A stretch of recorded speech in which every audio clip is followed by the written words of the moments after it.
How's it going, guys? What is up? What is up? Welcome back to another live stream. Sorry about that little bit of a delay before jumping on in. There's this company. I had no idea that they existed until some friends were like reposting all their stuff online.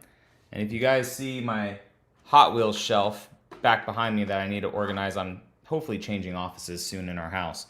But this company called Diecast Talk, you guys can see this right here.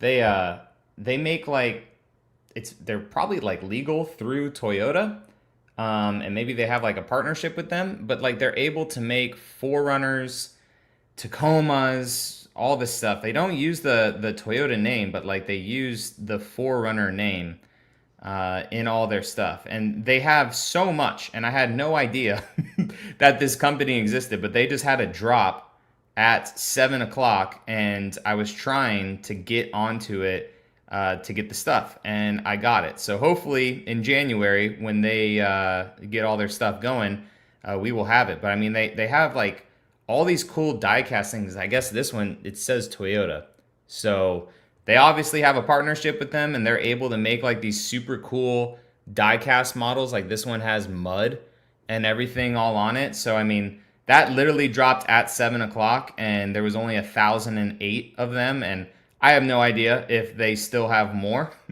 but I was trying to get it before the live stream started. But the stuff is pretty cool. They even have Larry Chen's AE86. So this one was at SEMA last year. And yeah, they have like a diecast model of that. So that is why the delay into the live stream. But I hope everyone is doing good. We will have probably 1 or 2 more live streams before the year is up. And yeah, we're just enjoying it now on a Monday. I just felt like doing a live stream today. And so here we are. So Wyatt says, excited to hear what I have to say based on the picture. Live streams, basically, I just do a cool, fun photo to make it kind of pop for you guys. But we try to do a live stream at least once a week. And yeah, I just put whatever picture I want to kind of in the live stream and just say live stream about it. But we will probably talk about, you know, new Forerunner, Toyota stuff. But these lives are basically for whatever you guys want to talk about. It could be life stuff, car stuff, whatever you guys want. So go ahead and just throw in some questions into the comment section, and it'll just pop up on the screen. Full Send is up in here. How's it going? What is up?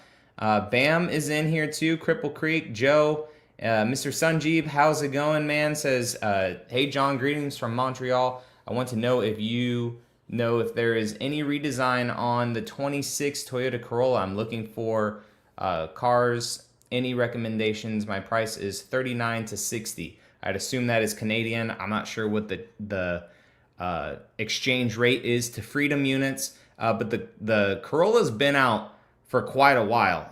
They really have not changed that thing in a long time, so I have no idea about when a refresh will come for the Corolla, but I'm pretty sure it's been that same body style, dang near close to it for a long time. So hopefully we will see a new Corolla here pretty soon. It is a super good seller for Toyota.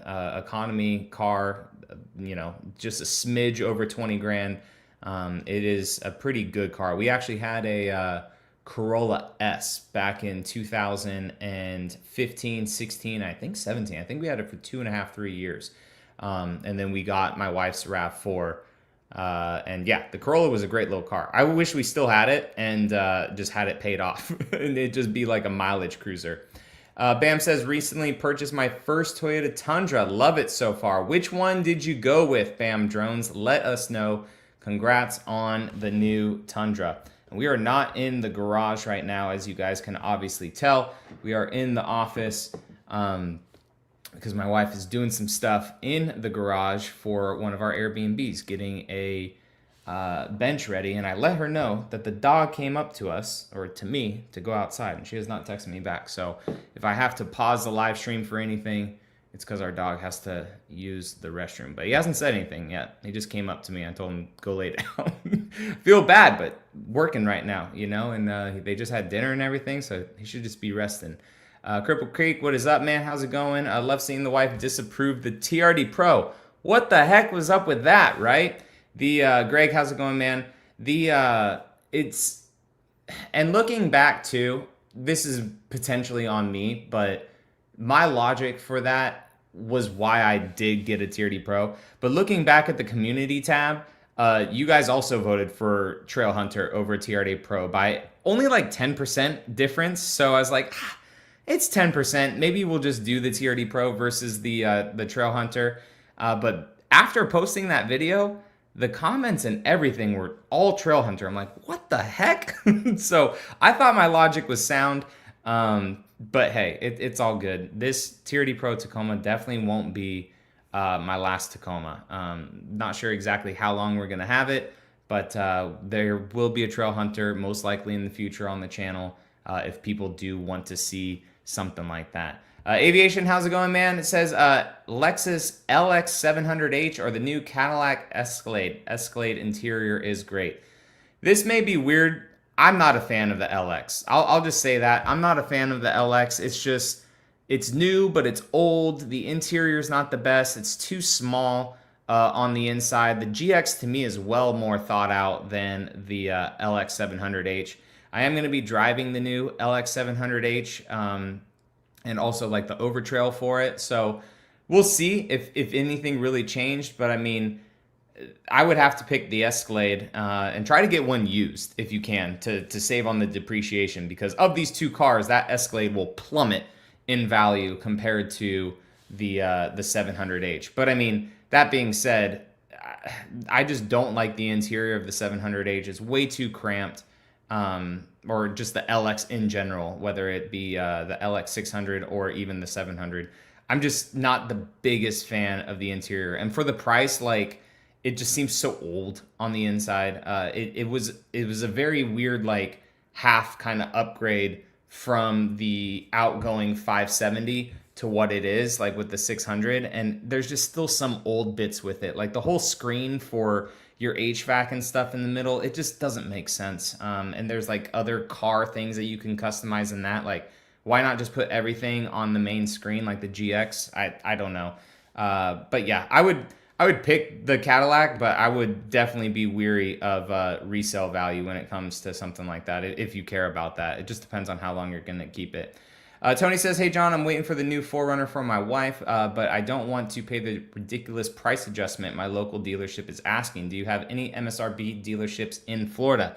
Panama City Beach Toyota, just right down the street from me, they are an MSRP dealership. I'm sure that there are more in our Florida area. You got to check out the No Markups Toyota page on Facebook. If you are really looking for a vehicle in your area, you could just say, hey guys, I'm in this Florida area, who has these trucks at MSRP. Now, keep in mind, even though a dealership may sell at MSRP, their MSRP may be $5,000 worth of added crap onto the car, and they're still saying it's MSRP. So I like to look at that second column on the window sticker before the dealers add all the extra stuff from the port onto the car. I like to look at the MSRP based on that, not based on all the extra stuff that the car has. So, but yeah, there's quite a few dealerships around the nation. MSRP or over MSRP dealerships are definitely gonna be hurting. You know, it's cool. Yeah, they're the first to the door, and they're like, well, if you want this car, you have to pay over MSRP. There's people that don't care. They have that money. But eventually, you know, in several months, it'll be like the Tacomas where you're able to get it at or under MSRP without any issues. So we have over 100 people in here right now. Appreciate you guys coming out on a Monday. Go ahead and leave a like on the live stream. I need to adjust myself real quick. This chair is just so freaking uncomfortable. So I hate it. I need a standing chair. Or a standing desk. I have it actually. I just haven't put it all together yet.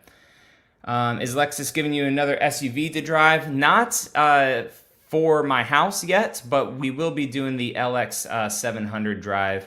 If you guys are new to this live stream, what we're doing is we usually get about 10-ish minutes behind on the comments. Right now we're 6 minutes behind already, but I just try to answer all your guys' comments just right here to the best of my ability. It could be about Toyota stuff, life stuff, whatever you guys want to talk about.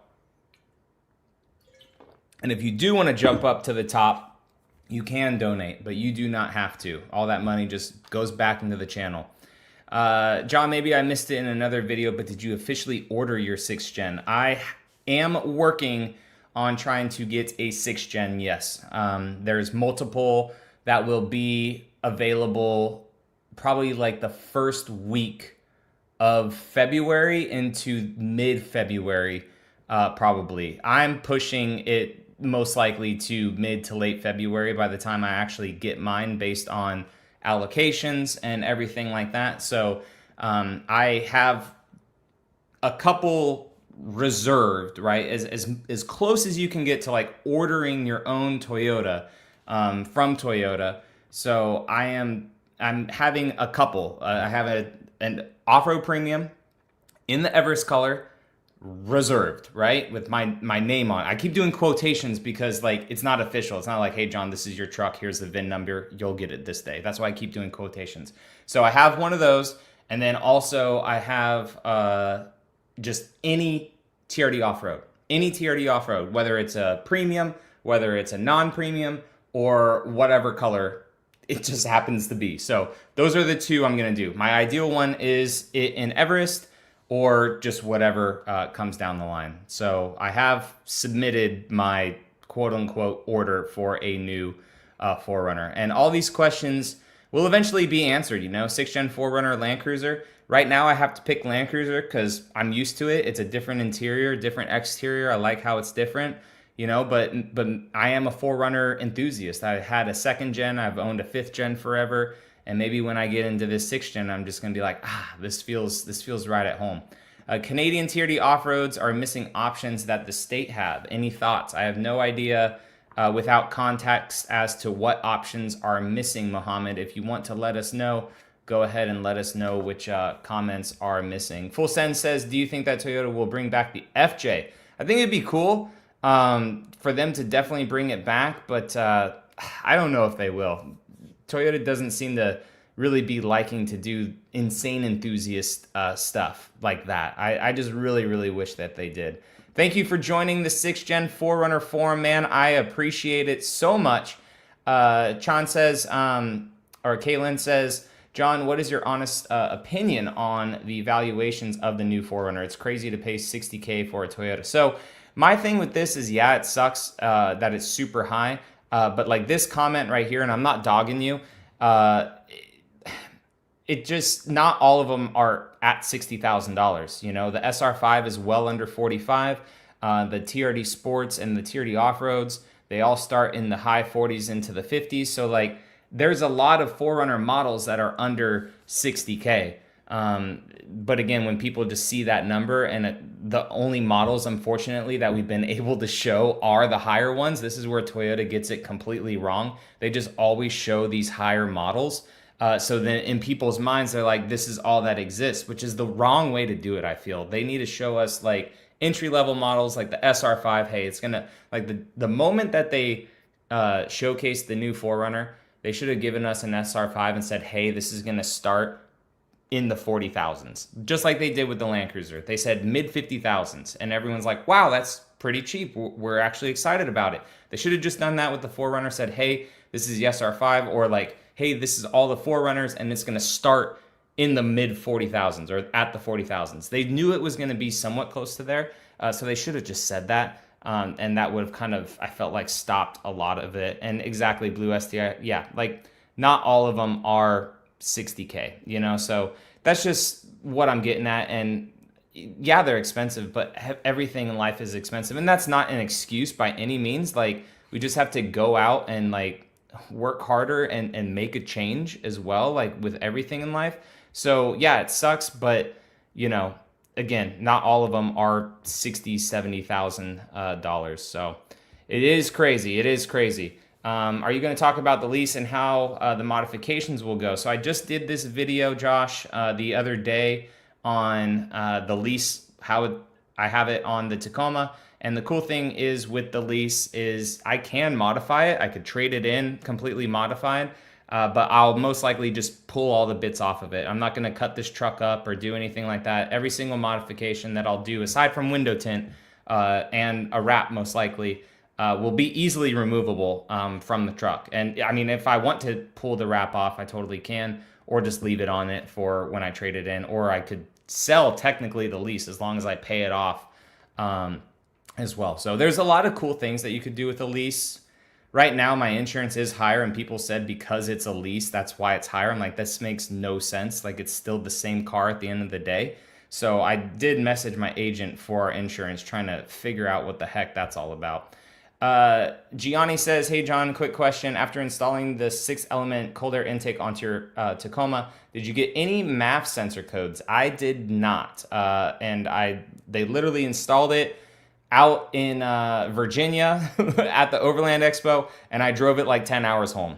So I personally did not. You want to, if you had issues for some reason, you want to make sure that everything is connected, everything is set in place before you start up your vehicle. So that is definitely my recommendations before starting your vehicle, doing any sort of modifications, especially these new vehicles too. You don't want to turn any of them on while your front bumpers are off, like with all those sensors and stuff, because these vehicles will just throw codes like there's no tomorrow.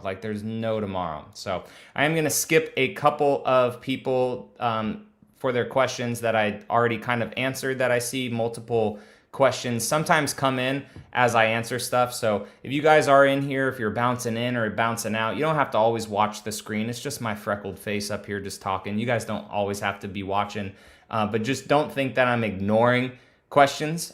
We do get a little bit behind on these live streams because I like to give you guys the attention that, you know, not that you deserve, but like you're taking time out of your night. So I want to try to give everyone the questions. So you don't need to spam questions or anything like that. And if I skip yours, but I see that someone kind of answered it within like the same 3, then I may not get to it. But Cripple Creek says, could you tell if the new 6th gen row could be easily unbolted? I definitely think that it could actually. When it tumbles forward, there's just like these little plastic caps on it. I feel like we could just pop those out, boop, boop, boop, pull those seats out. I think that the 2nd row would be easily unbolted on the new 4Runner. Wing says, hey John, been able to see the 6 Gen 4Runner HUD display. Is it built into the windshield? It's going to be built into the dash and project onto the windshield, just kind of like the Tacoma does.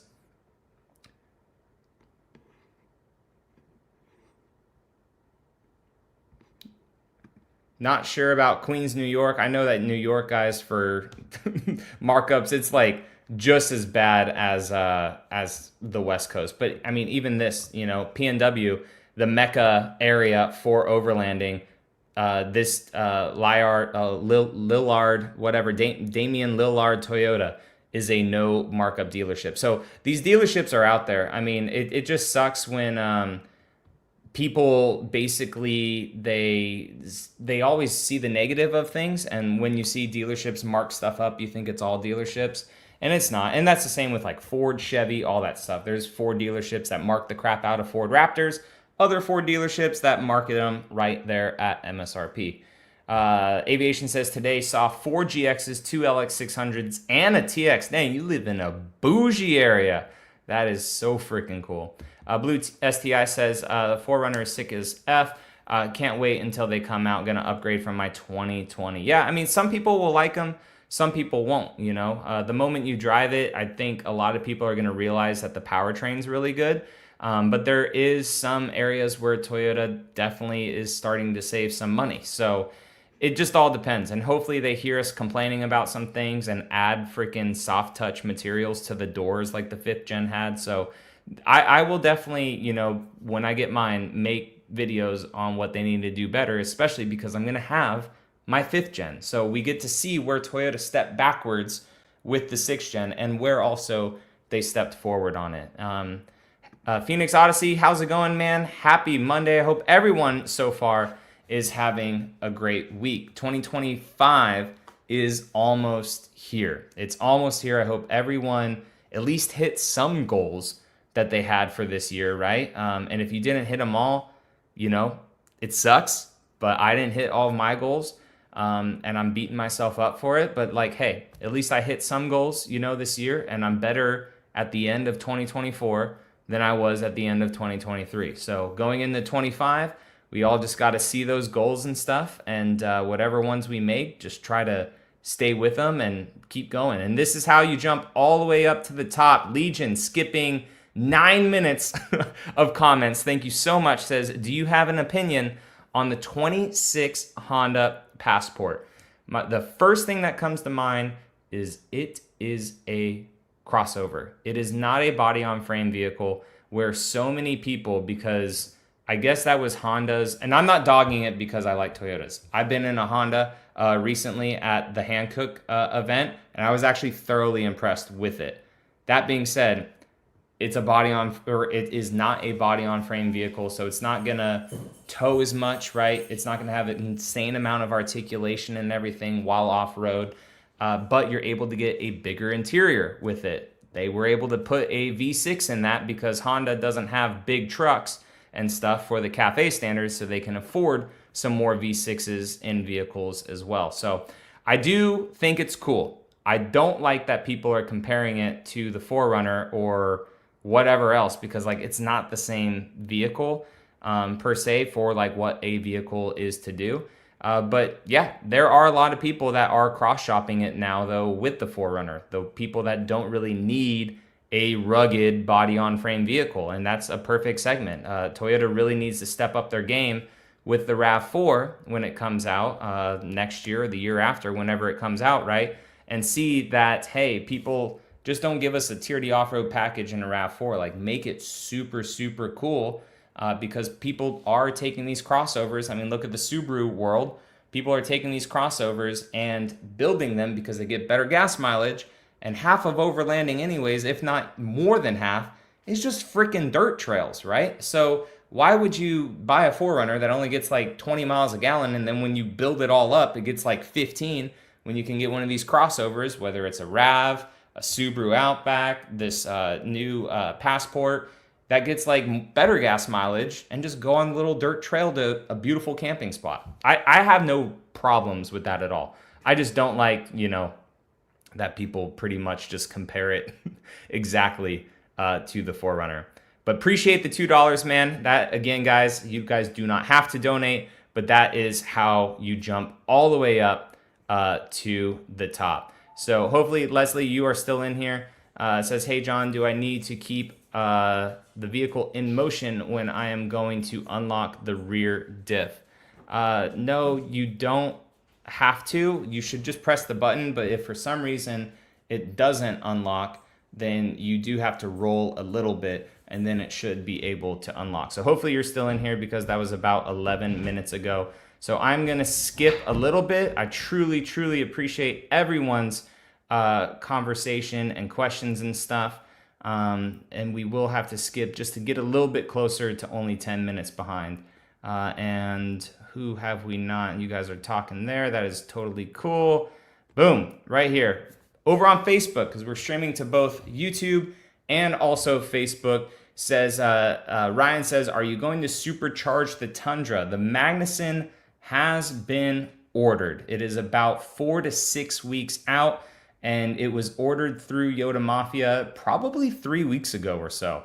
So that is coming, and then I am also talking with a brake company as well, and I'm super excited to showcase that. And I do have an update video coming for the Tundra, because we just road tripped that truck down to Fort Lauderdale, the family. And when it was just me, and I bought it in North Carolina, and I drove it home, and I was excited about it and stuff, let's just say it was different going with the whole family. That truck is not going to be exactly what we wanted it, or at least in my head, what I wanted it to be. So that truck's future will pivot. I still want it to be a forever truck, just like the 4Runner is, but it will go through a drastic change in the next couple of years, especially if the YouTube continues to grow and you guys enjoy certain content. So that is where my mind is for that truck. Philip says, is the third row worth getting? I don't think so in the 4Runner. If you really need a third row, I guess go ahead, and if you really like the 4Runner, but if you need a 3-row SUV from Toyota, the Grand Highlander is the way to go. That's just, to me, the better third row seat in any Toyota product, aside from the Sienna, obviously.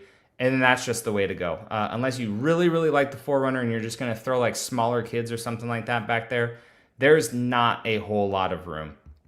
Josh says that Carvana will give me $37,000 for my new SR5 premium with 30K miles on it. So that helps as a down payment. That's crazy. I would see what the dealership would give you, though, and just do it all at once. Trade it into a Toyota dealership and then just see how that goes from there.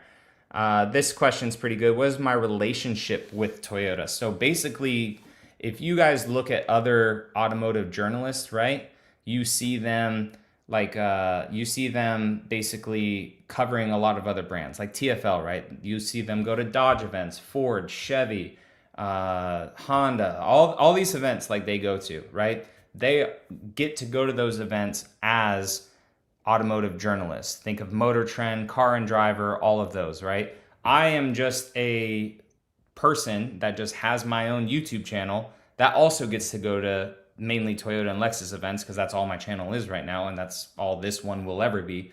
And basically they just say, hey, this is a new vehicle that we want you to drive and give your opinions to your viewership. That's literally it. I don't get paid by them. They do pay for my flight to get out there, and we do get the hotel and food and stuff, right? Because they're allowing us to drive their cars. Essentially, it's like kind of free marketing for them, you know? Like if people are researching for the cars and stuff and they come across my video or other automotive journalist videos and giving you their opinions and stuff of them, that's basically like my role or job relationship with Toyota right now. So I don't get paid by them.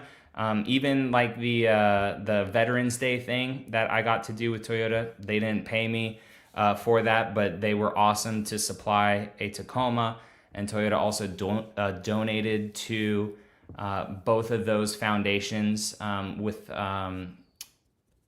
charitable items that they needed. So that is like my role with Toyota, or my relationship with Toyota. So yeah, there's other influencers and stuff, you know, that I'm sure you guys have watched that do get paid by Toyota, and those videos say paid sponsorship or whatever. And I don't know if I would ever want to do that. I'm sure that the paycheck would be nice, but then, you know, I couldn't make videos and say, hey, this is what's wrong with my Land Cruiser, right? Or, hey, this Tacoma was overpriced. You know, you aren't allowed to say certain things like that, which I say in my videos. So Jordan says, should I be heading to put a deposit on a 4Runner Pro or wait?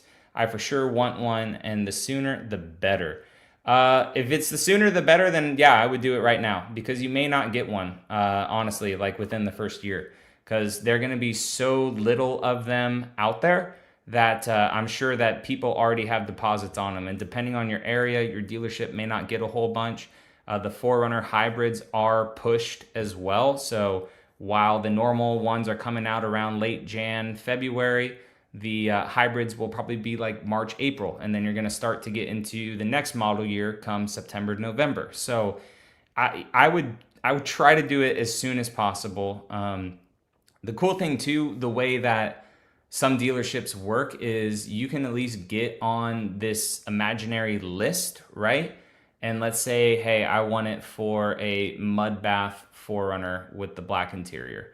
If you're the next person on the list and they get a black 4Runner with a red interior and they say, hey, do you want this? And you're like, no, I'm really waiting for that mud bath, and you're not like ready to buy it like right away, then they can go to that next person and you're still kind of in line. So that's how at least the dealerships around me have worked with those imaginary lists on how you could be waiting for a TRD Pro.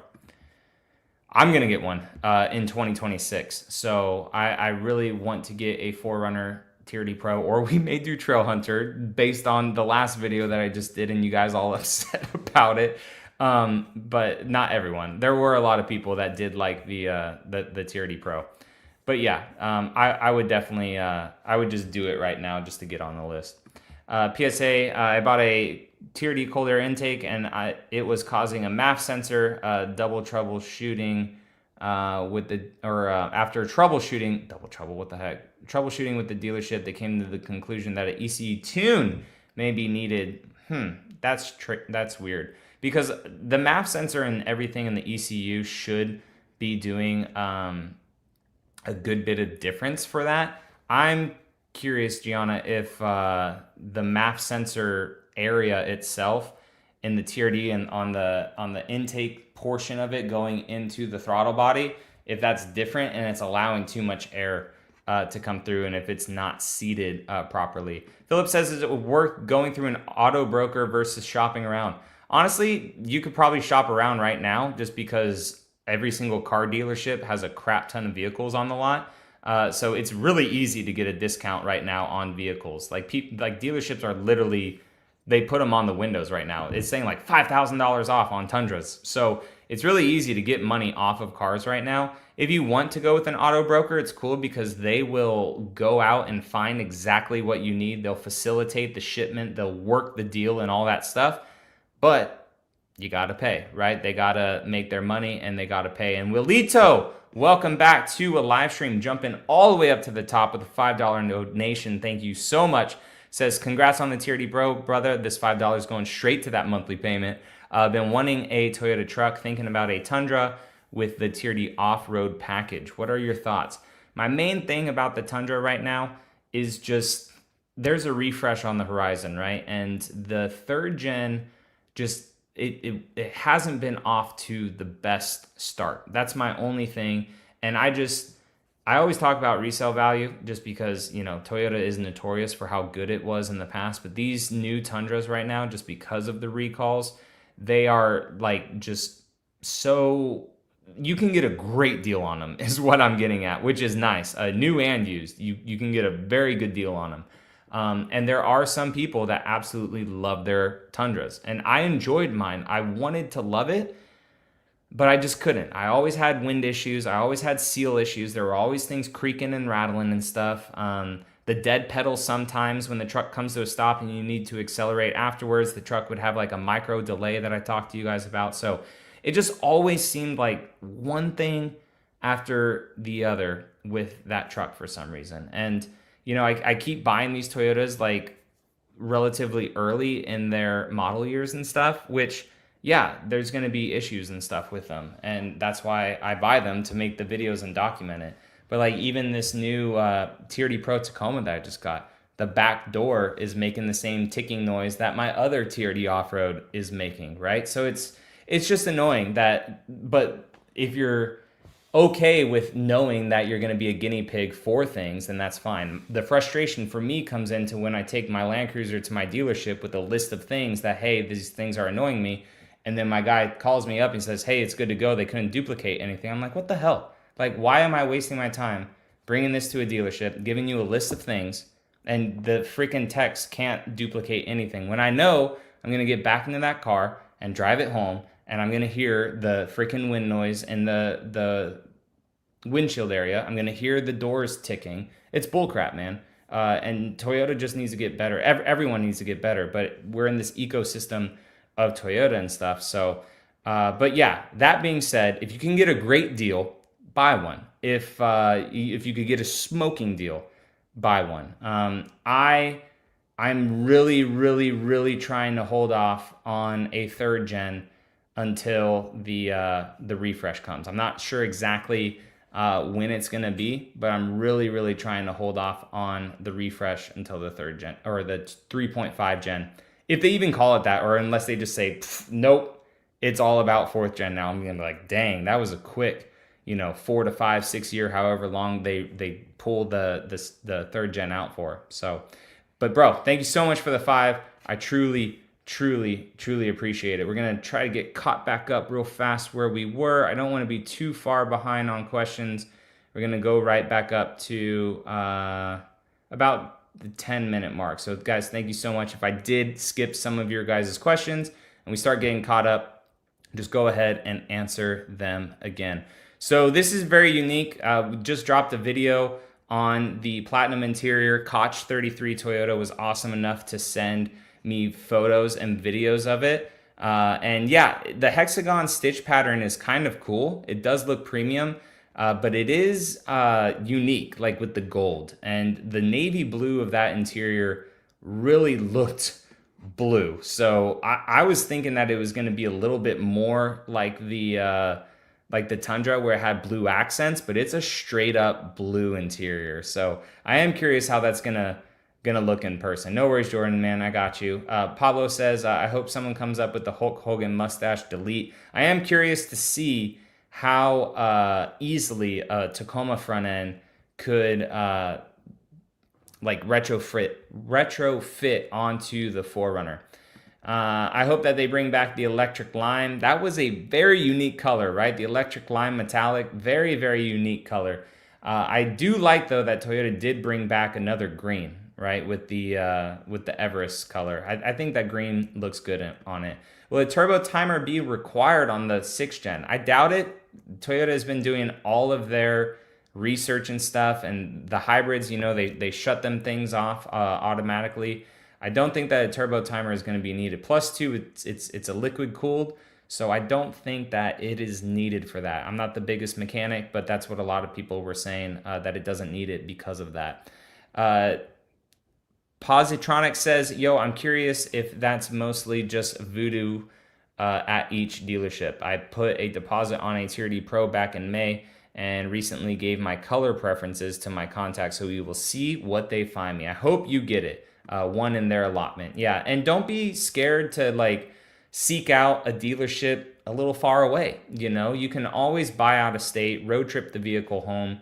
I think that that's a fun way to do it. You get to know the vehicle a little bit, even though they're machines, right? But you get to drive it, get to learn it instead of just, you know, driving 5 miles to your dealership back home and then it's in the driveway, right? Like you actually get to drive the vehicle and learn things about it, which I like. Kodiak's Rides, man, how's it going? Welcome back to the live streams. It says, hey, John, I can't believe that the TRD Sport / off-road premium models won't come with dual climate control. What the heck? Charging a heck ton more for less. Definitely pushing towards LC and GX. I 100% agree with this. And I can't remember if on the 2024 models of the off-road, if you did get that. But the crazy thing is, right, is the interior is literally the same as the Tacoma. And the Tacoma TRD Off-Road has a dual climate control. So I don't know why Toyota's doing this, especially with going up that much in price. Same too when you get to the freaking Platinum and the TRD Pro, right? It says another $200 for LEDs and the little hatch. Why? Put it in there, Toyota. Eat the $200 for the first year or whatever it is, right? Like you guys have been milking the crap out of the 5th gen 4Runner forever. Just eat the $200. Like that part I do agree with, and I've been talking about and stuff. Yet I still get comments like, oh, John, you're simping for Toyota, whatever. I don't care. You guys, those people don't watch the videos. This glass got really dirty. What the heck? It's gross. Still clean water though. Sam says, hey John, what is up? Sorry, our weather in PA was cold. How are you liking the Tacoma TRD Pro so far? I really do like that vehicle so far. I'm actually taking it to the dealership when I pick up the Land Cruiser because the alignment on it is off. It's like the wheels are like tucked in like this. So we're gonna have to definitely get it realigned to bring the wheels out before I put new wheels and tires on it. They won't be permanent on it, just for content, just to show what a true 33-inch tire does look like on that truck. Excuse me, compared to the other tire and what it does from an 18 down to a 17 look like for more tread pattern and everything. So, but yeah, I definitely want to align it first before we do that. And the wheels and tires that I have coming, they're definitely not Nittos and they're not Relations race wheels anymore. I still do have great contacts with those guys, but just trying something different for different content and stuff. But I am enjoying the Tacoma, man. It's a good little truck. It seems to be super solid so far, except for like a door making some ticking noise, whatever. I've already isolated it. I'm going to just fix it myself instead of taking it to the dealership and them saying, oh, we can't duplicate it. So I'm just over that. I'm just going to show you guys what's ticking, make content on it. If Toyota wants to get upset, I don't care because I'm tired of bringing my vehicles to the dealership and them saying that they can't duplicate it. Toyota reliability is going to be hurt, is going to be hurt going forward. Meat popsicle, huh? All right. Yeah, it sucks, dude. They've had their vehicles the exact same for like the last 15 years. So people that got these Tundras and older Forerunners and older Tacomas and stuff, they may not remember 15 years ago when all these new vehicles came out and it had a bunch of issues and stuff. When the 2014 Tundras came out as that 2.5 gen refresh and they had a ton of electric issues and everything, or the 2021 Tundras that had been around for 15 years, right? And it's the very last year, 2021s, boom, fuel pump recall and all that stuff on it. Or even the third gen Tacomas, right? Up until the end, oh, ooh, there's bad welding issues and everything on the rear axle and stuff, and your rear axle may come off. So yes, reliability is huge now, especially with the internet as an echo chamber, and with the 5.7 V8 being a stout engine, with the 4.0 engine and the Forerunner being around for over 20 years. Yes, reliability is in question because it's an all new platform, right? And the Tundra was the very first one to truly get refreshed for all the trucks, and it did not set a good example. So that's hard moving forward, but right, if we think about Toyota in the past, have they ever made and stuck with a vehicle that was just total garbage for its whole life? You know, so that's why I'm being a little bit more optimistic on it. We'll see, you know. Yeah. I before SF EB, I saw this and I must have skipped it just because I was trying to catch up.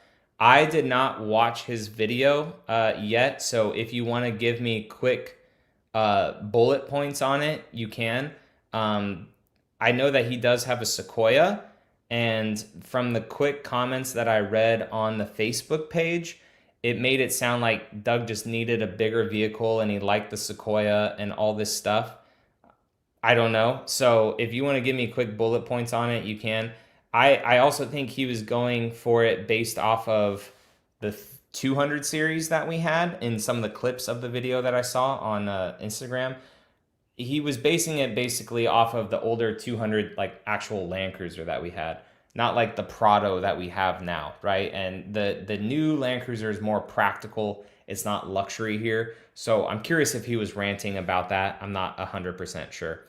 Dude, Greg, holy crap. Thank you so much. Also jumping straight up to the freaking top, saying thanks for all you do. After months of watching and researching, I finally picked up a Land Cruiser trim and have no regrets. Happy holidays, Greg. You and your family have an amazing holiday as well. This is so awesome. This is why I love doing this, you know? I don't know. Like in my mind I don't make any commission for selling these vehicles. I'm literally trying to be as open as possible about them, talking about the good, talking about the bad, and allowing someone to make a decision of like, hey, is this car good enough for our family? Yeah, I think so. Like based on some of the vehicles or videos that John made, and also other research from other creators. So the cool thing is like now you bought it, and I hope you enjoy it.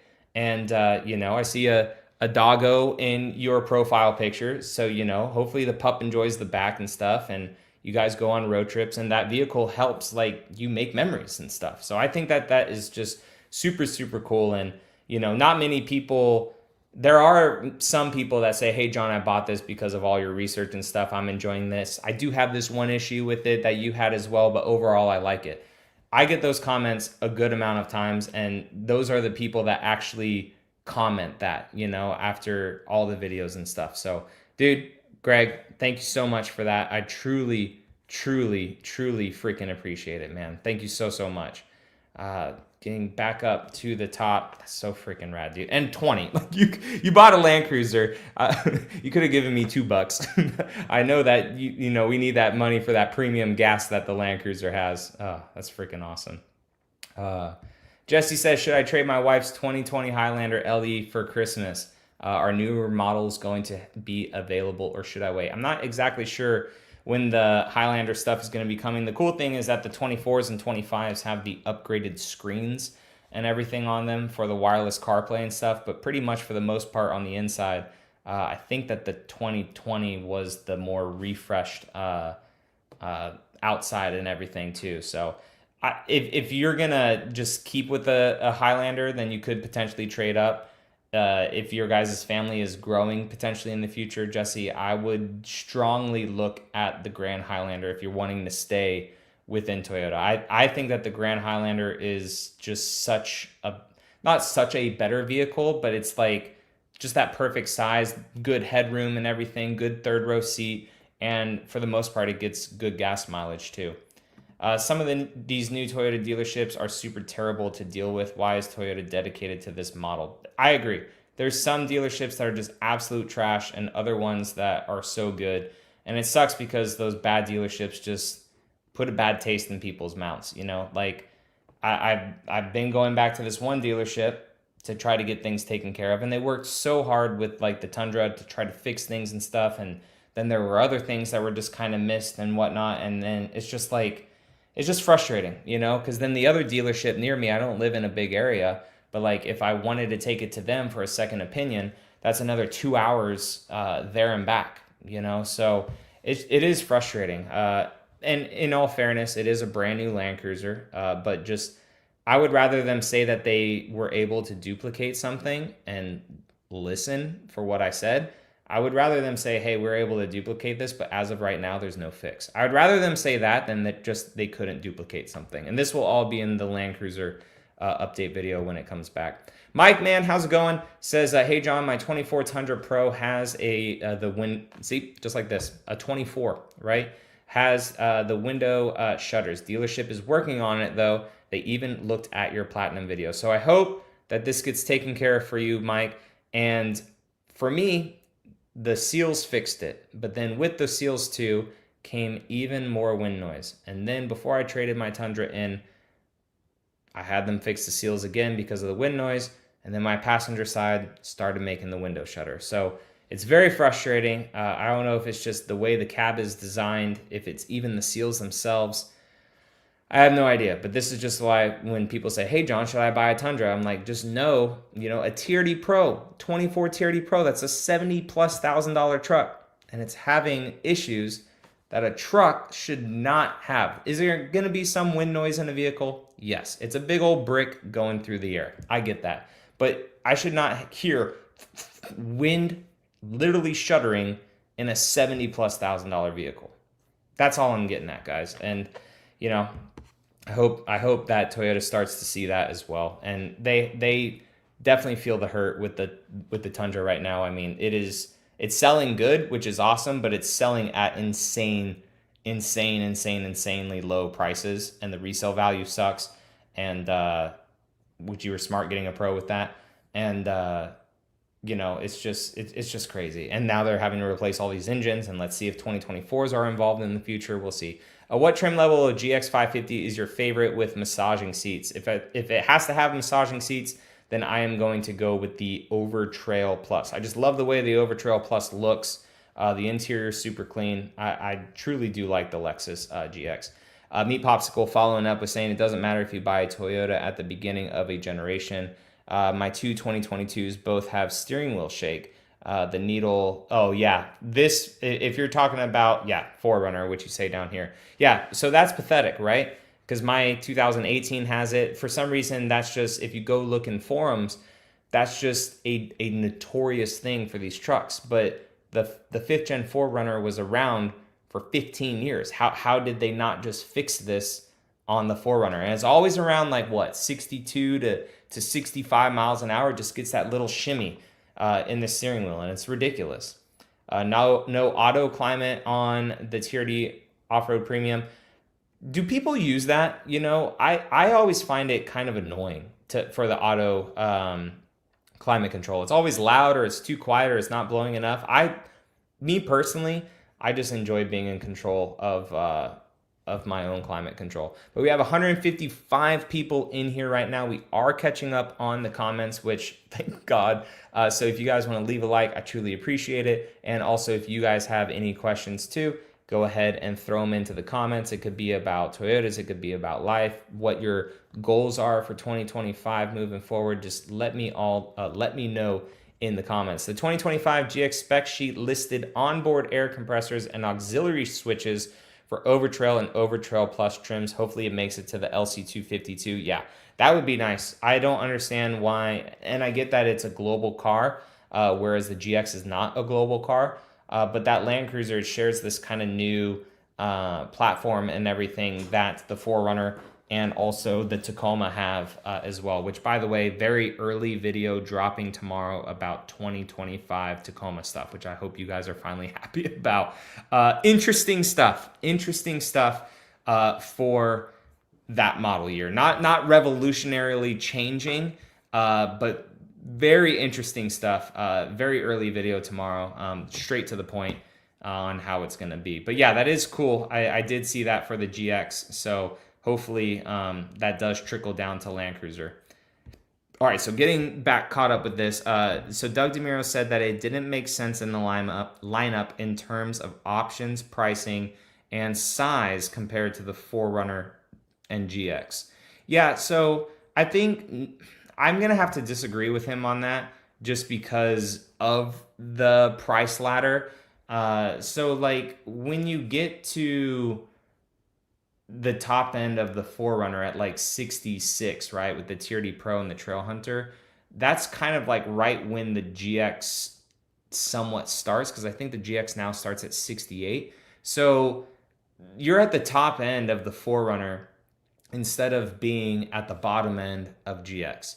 Whereas the Land Cruiser kind of bridges that gap in the middle of, now the Land Cruiser gets to like 70,000. So now, you know, Apple does the same thing, right? With their entry-level phones or their iPads and stuff. And I'm sure Android does too with the Samsung phones. And then you keep looking at these prices, and if you can afford it, you're like, a couple $100 here. Well, why don't I just get this model? Like, I get all these extra specs. Why would I be looking here for only a couple extra $100 more? I could just get this. And that's the same thing with Toyota. So I feel like the Land Cruiser is in the middle right there to bridge a gap for someone from the new 4Runner into a GX. And then once now they're in a GX, they are a potential Lexus person, right? What's the next car after the GX? Well, $100,000 Lexus LX. So a potential 4Runner buyer could not potentially make it to a GX if there was no Land Cruiser in between, because a 4Runner buyer isn't always a Sequoia buyer, but a 4Runner buyer is a GX buyer in the future and stuff too. So I'm gonna have to disagree with him on that. I'm sure he made good points, maybe, but just in a general like price ladder situation where the 4Runner starts at 40, goes into the 50s, into the 60s, the GX or the LC starts in the mid 50s, goes into the 70s, and then the GX starts in like the high 60s, goes into the 80s, and then now you have the LX that starts in the mid 80s, goes into the hundreds. So that's my reasoning on why I think that it is a good fit. Plus also it's a global platform, and they're like, hey, if we can spare some to go to America, then why not? So I do think that is what the Land Cruiser is here for. I just wish that the 4Runner was a little bit more of its own vehicle, and it took the spot of the Land Cruiser with like a little bit different of an exterior, same interior, just let the Land Cruiser interior be the 4Runner's interior for the most part, a little bit more American tweaking and stuff here and there. But yeah, and then just have the Land Cruiser come back as like an actual Bronco fighter instead of the Land Cruiser that we got. Have you seen a pre-runner in the wild? I have not seen a pre-runner in the wild. I would like to. Do you think that the 2.4 engine is going to be good? I think it will be over time. There is a lot to like about it, for sure. It just depends, you know. It just really depends on longevity, and especially the turbos too. But Toyota's been doing turbos since like the 70s or 80s. They've been doing 4 cylinders forever. The 22 RE and 22 RT were super amazing, reliable engines. So it just all depends. You know, I sounds bad. I have more faith in the Tacoma long term than the Tundra, obviously, just because of all the bad early signs that the Tundra has unfortunately shown us. Neil, thank you so much for the $4 sticker, and I actually see a couple questions from you. So I'm sorry if, and another one. Okay, so if this is a duplicate, call your credit card company. Say, I did not mean to give 2 donations to TRD John. because I do see your questions right above this. So thank you so much for that. I appreciate it. He says, hey, John, have you heard anything back from your dealership on the squealing brakes? I have a 250 and it is driving me nuts. So unfortunately, Neil, I am picking up the Land Cruiser tomorrow, and for you guys in this live stream, if you guys care to watch the update video, you guys can. If not, it's all good.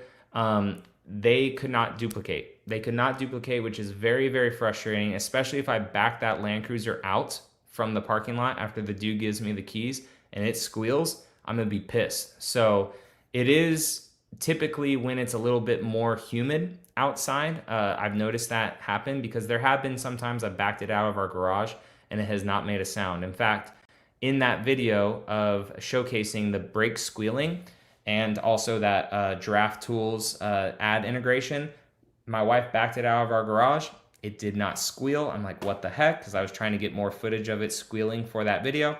Pulled it up in the middle of the driveway, washed the whole car and stuff, backed it out of the driveway, and it squealed. So there is a friend, Ryan. He just sent a TSB for front brake squeal of the RAV4. So all RAV4 models have been added to that. Not sure what's going on with their pad rotor or grease selections. Yeah. So that's what Ryan said about that. There was also other individuals that sent me some stuff for the GX as well. So hopefully, you know, if you go complain to your dealership saying, hey, brake squeal. I complain to my dealership, hey, brake squeal. There was another commenter in this chat as well, said, hey, brake squeal. So it's clearly a thing, right? I'm just not talking out of my ass and like saying, hey, this is an issue with my Land Cruiser, dealership, fix it. Unfortunately, they weren't able to duplicate it, which is very frustrating. So I will continue to complain about it. I will continue to talk about it. And that is also what we all have to do, unfortunately, at our dealerships with these new vehicles. Is the first year they try to fix stuff as much as possible, especially with QC holds and actual issues that they legitimately see. And then all these other things like my doors making noise, right? Wind noise here and there, brake squeals and stuff. Unfortunately, these things are documented and they have to be collected before there's a big like, this is the fix. Okay, so they gather a lot of information in these first couple of years or so. Wife loves the rear roll down window on the 4Runner. I agree with that. What are your thoughts on Jaguar? Bro, how... I don't know. I thought that they were trolling at first. I personally don't like it, especially when the CEO said, we don't care what people think. Okay, if you're not going to listen to your customer base, hey, good luck. I thought that they were really trolling, and then they were just going to come out and they're just like, just kidding, this is a car. And like they're going to focus solely on cars. I have no idea. I would not be surprised if they are no longer a company within the next couple of years.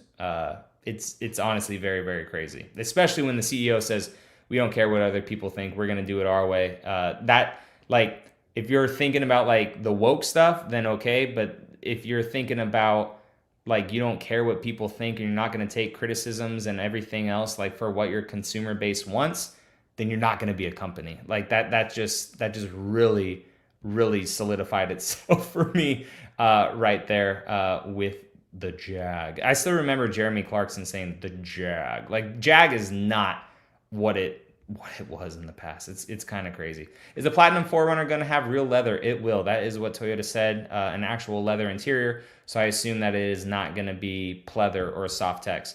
We're going to rapid fire through a couple to catch back up. We are 11 minutes behind, so I'm going to rapid fire. Joseph says, John, how many 4Runners have you had in the last 4 years? Only had one. My 5th gen 4Runner has been my only 4Runner that I've ever had. I have had a couple from Toyota, Lunar Rock TRD Pro, a Solar Octane TRD Pro, and mine. Those are really the only ones that I've had in my driveway. And I do like the newer model of 4Runner just because it actually has dual climate control. It has a moonroof, JBL sound system, heated steering wheel on the new ones as well, and integrated Apple CarPlay from the factory. So, but the OG Cavalry Blue is the only one that I've had. Mark says, do you also feel that Toyota is losing reliability with the new models on top of having to increase the price so much? They are begging to not be the first option anymore. Yeah, for sure. And us enthusiasts, we're always a generation behind. When a new generation comes out, we've learned to love that generation. And then the new ones, we're always slow to adopt because there's so much change. Toyota takes forever to change things. 15 years for the 4Runner, 14 years for the Tundra, 9 years or so for the Tacoma, however long for the Sequoia too. So, I mean, it sucks. And then again, the Tundra just was not a good starting point for that. Kodiak's Ride also saying, thinking of a 4Runner Platinum, all-wheel drive, or a Land Cruiser Premium. How the heck does the Land Cruiser not come standard with powered driver and passenger seats? Yeah. So like mine is a first edition, so it does come with that. You do have to option that, which is crazy for the Land Cruiser. So, and it doesn't have a rear roll down window, but it is taller. So that is nice for that. But yeah, the roll down rear window is like, it's so cool, man. I absolutely love it. Nell, thank you so much, man. Says, dude, I love how your channel has grown and you've evolved since the beginning. That is crazy. Like, I was watching some older videos the other day of myself, and I couldn't really like stand it just because of where I have gotten comfortable on camera, realizing that it's just other people on the other side. The haters, whatever, I could care less. They help fuel better things and everything for the channel. And the mindset of just creating positive things about business and life and everything. Like, I had a hater on Facebook who says, your views since you talk about all the new Toyota crap, and he did an arrow going down.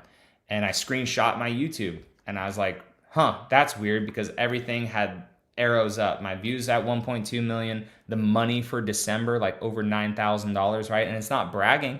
I want everyone to make that money on YouTube, or more if they want to start a channel and do it, right? So I was like, that's crazy. Where you at? Shut him up. He deleted his comment, right? And I don't care anymore. So it's just being comfortable, just talking with people and knowing that everyone's human at the end of the day. And I truly appreciate it. If you've been here since the beginning, man, that really means a lot.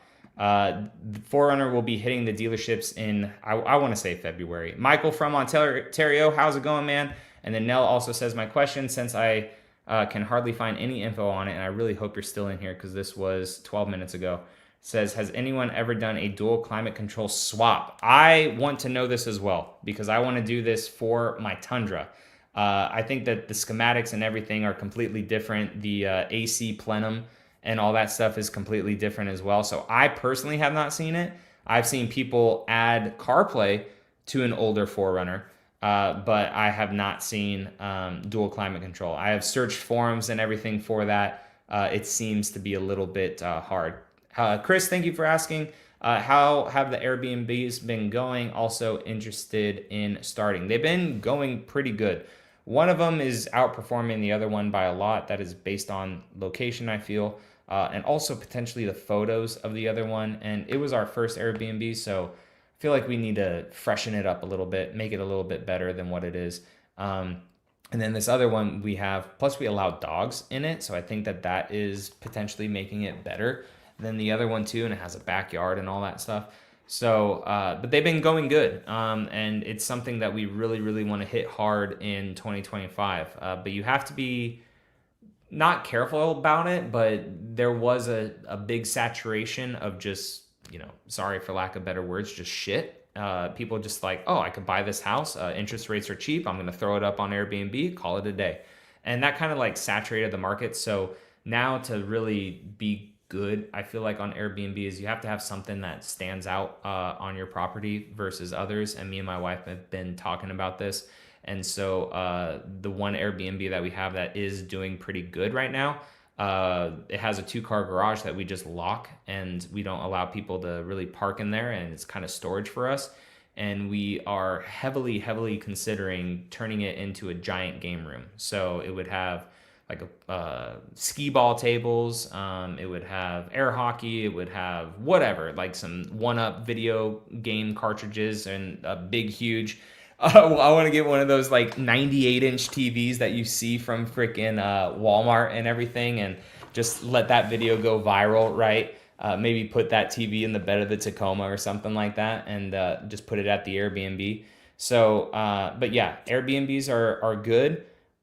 If you are doing it the right way. And yeah, dogs are better at Airbnbs. And I think that's why that one is doing well. Because if you search Airbnb and then you do allow pets, and your map goes from like all these around it, and then you click allow pets, and it like a lot of them just like get out of there. So we charge a premium to allow pets. The cleaning fee is obviously more, but people are more willing to pay it because they don't have to board their dogs, you know, for however many days and stuff. They can instead bring their dogs with them. So I need to actually get with my wife to see if she opened up our other property to allow for dogs. Aurora says, how off-road capable will the Platinum be? I won't be off-roading much, but would like it to have some capability if I ever want to try some trails in the future. I don't know if it's worth getting the Pro. Excuse me. I would not get the Pro if you're not going to actually like, you know, off-road. The Pro does look cool, right? And it'll hold value and stuff. And that's why a lot of people get a Pro. It just because of its looks and everything. But I think with the Toyota's all-wheel drive system, and I'm pretty certain that that thing has a center locking diff and its A-track system, I think that it'll be pretty good for light off-roading. And with the proper tires and everything, you know, all these modern four-wheel drive vehicles can get by on a good amount of just decent trails. You don't have to do anything hardcore with it. So I think if you like the interior and stuff of the Platinum, I think that that is definitely probably the way to go. And the Platinum in Canada is $84K after delivery for a Pro and $77 for a Platinum. Yeah, $7K is a lot. $7K is a lot of money for sure. You could use that for better tires, right? To improve its capability and also looks. Positronic says, hey John, I did see a video that you picked up the new Tacoma recently. On your drive back, did you notice any of that hood scoop, rattle, or shimmy? It's bad. So I did mention it in the video just slightly in the beginning, and I showed it a little bit that it was shimmying. But now, like under clear Florida sun and stuff, I see it shimmy a lot. So I'm going to try putting some sound deadening material on the inside to see if that kind of like thickens it up or whatnot to not allow it to shimmy so much. But the shimmy's bad. The shimmy is very, very bad on that hood scoop for sure, which I'm actually happy that the 4Runner TRD Off-Road doesn't have a hood scoop, just because I couldn't live with that with two vehicles. Neil says, I duplicated it with the foreman in the car, and I live in SoCal where it's typically not humid. That's cool then. That's absolutely awesome that you're able to duplicate it and they were able to hear it. Please share your thoughts on the SR5 bass. I think it's very bassy for sure. It doesn't have that much. I thought that it would be really cool for them to put at least some heated seat options for it, but they didn't. So I am excited to see one hopefully in person in January. I don't think I'll see one in person before, but hopefully I can in January. TRD RAV4 says, John, did you get the Hot Wheels Lunar Rock 4Runner Trail Teams? I have not yet. And my wife was just at Walmart too, double checking. She did though snag this. A little Walmart special, a little Tundra in voodoo blue with like Toyota heritage stripes on it, and it says Toyo tires, and it has Victory off-road. I don't know who is making these things in China, but they have like a whole bunch of branding and everything on it. Peak suspension, worn winch, like this little thing has everything. And the doors open up and stuff too. But she only found this, unfortunately. And then she did find an older Celica, but I didn't want it because it wasn't a Hot Wheels, it was an off-brand, and it was like $8 or $6 or something like that. But I have been collecting a lot. Like there is a lot up here. I just found this FJ, Fast and the Furious FJ, and then on Mattel's site, I became a person for the Red Line Club, and I got this dope Supra as well.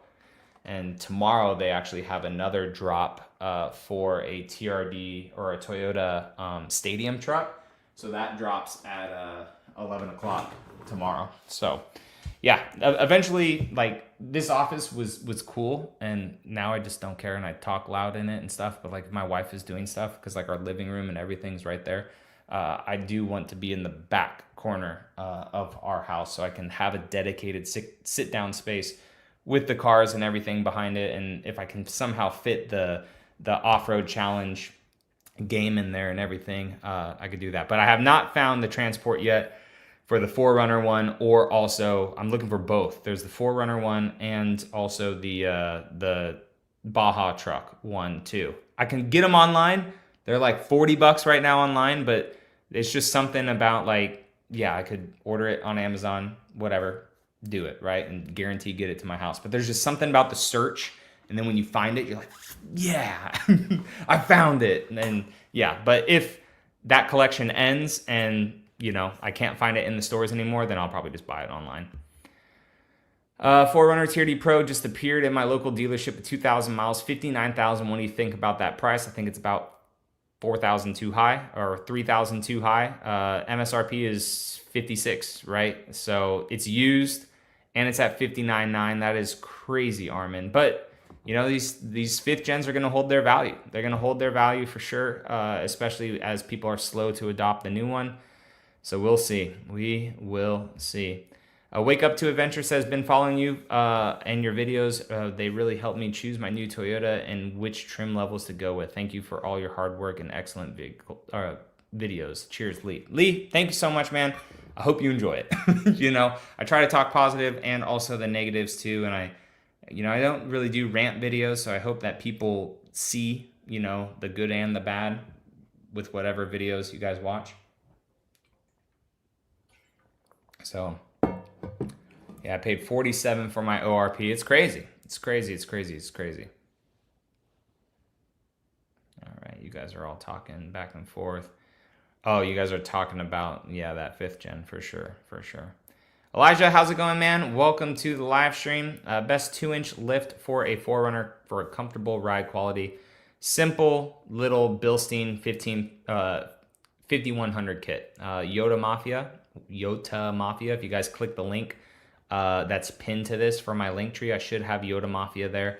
Their RTR kit for the 5th gen 4Runner, super inexpensive Bilstein kit. I believe you could select how much of a lift you want it. It comes pre-assembled. It's super easy and it's decent quality too for a budget, comfortable ride quality. But if you said best, I mean, you could go crazy with it, right? You could go Old Man Emu BP51. You know, you could go just crazy with it. But I think like the best bang for your buck is a Bilstein 5100 kit for that stuff. Norman says, hey, John, I didn't know that you had a live today, so I quickly hopped on. Did you see the interior dimensions of the 6th gen 4Runner? Front headroom is same as Taco, but second row headroom is ½ inch worse than the Taco. That doesn't make sense, right? Like, why would it dip lower?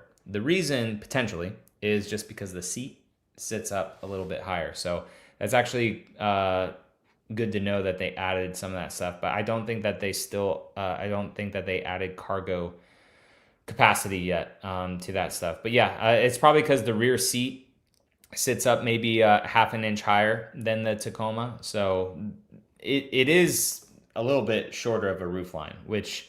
Again, that's where the Land Cruiser comes in, right? If you want the same size kind of vehicle for around the same-ish price, if you're getting into those more luxury models, then you're looking towards the Land Cruiser because you want it to be a little bit taller than the 4Runner. Got my iBot kit put all around on my 23 4Runner SR5 Premium tomorrow.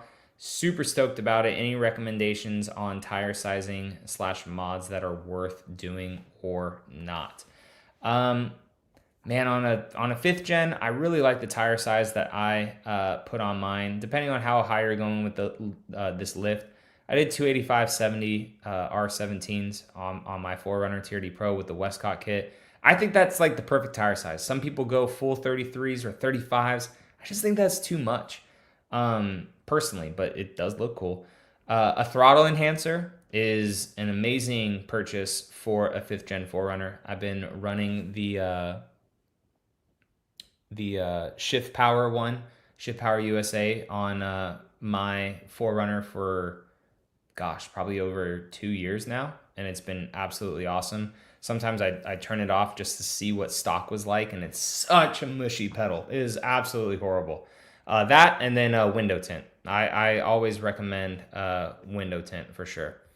TRD Rap says I got both, had to order it from Entertainment Earth with the Z Race car, but the Hunt is crazy because resellers love the 4Runner. Yeah, for sure. I mean, what's the normal price on those TRD Rap? Are they like $20 or $25 or something like that?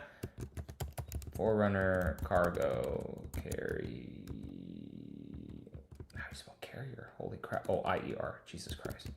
That's why I dropped out of college. Cargo carrier Hot Wheels. I do need to finish college though if I want potentially a future job or something like that. So yeah, eBay has it at $45. They have the whole 3-piece for $72, which that ain't horrible. And then Whatnot has it at $70. So yeah, eBay at $50, eBay at $64. So what is like the normal price for these? Like if I'm at Target or Walmart and I find it, is it like $20, $25? Because like everywhere I'm seeing on these resellers, there's one eBay that's 30 actually. But I think it's like what, $20? Oh, 17? So they're making 100% profit, even more. Some are trying to make 200% profit on it. That's crazy. So $17. So around $20 with tax then is what I should be probably paying, because a lot of these eBay resellers and stuff, yeah, they're probably going to ask for you to pay shipping. So you're at like $50-$60 for it. So I'll keep looking just to really do it. But that one that was selling all three for 72, that's not horrible then if they're around $17 each. So that's cool. That's cool. All right. Oh, missed Kyle's real quick. It says, now that pricing is out for the 4Runner, what do you think will be the best bang for your buck value trim to get? Considering price inflation and also considering Land Cruiser, I would say that the TRD off-road premium, even, yes, I know it's in the mid 50s, but I think that that's the best all around one to probably get.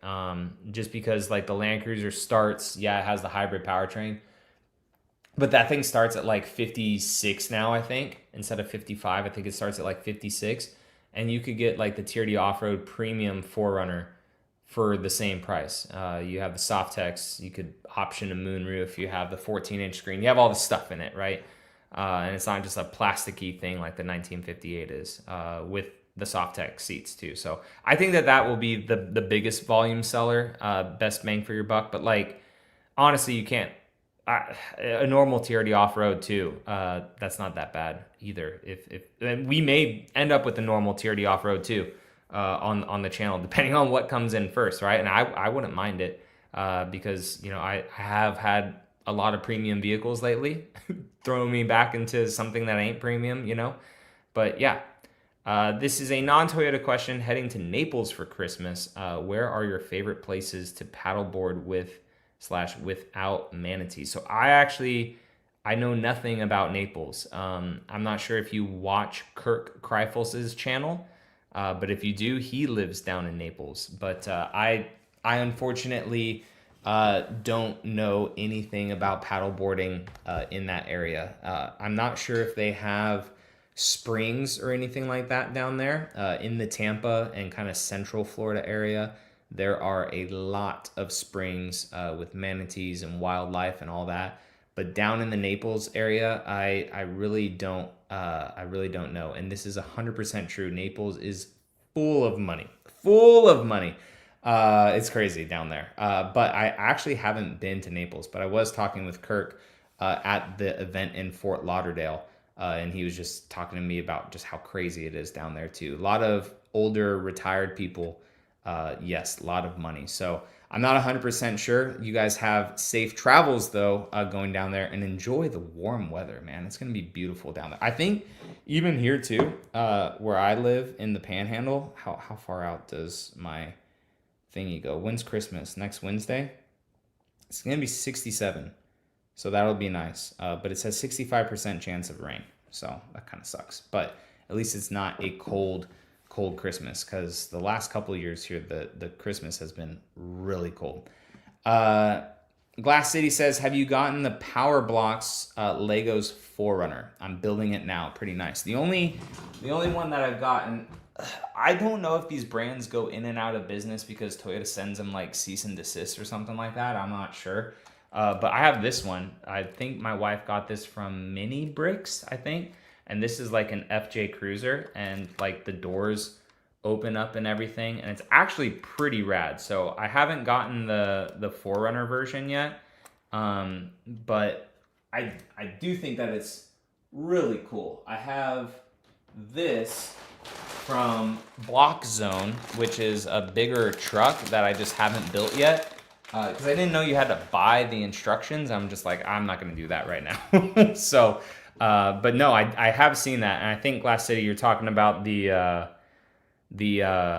that gray one, right? It's like whiter gray or something like that. If you're still in here, you posted this 8 minutes ago. That's the crappy thing about getting a little bit behind, is I don't know if people bounced in and bounced out, and then I'm just like talking to no one, and whoever's in here is just listening to it.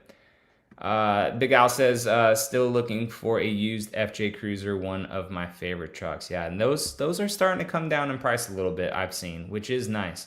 Marcus says, John, I have a 2015 Jeep Grand Cherokee Summit, 100,000 miles, which drives amazing as is. I'm looking to upgrade to a nice SUV around 40K used.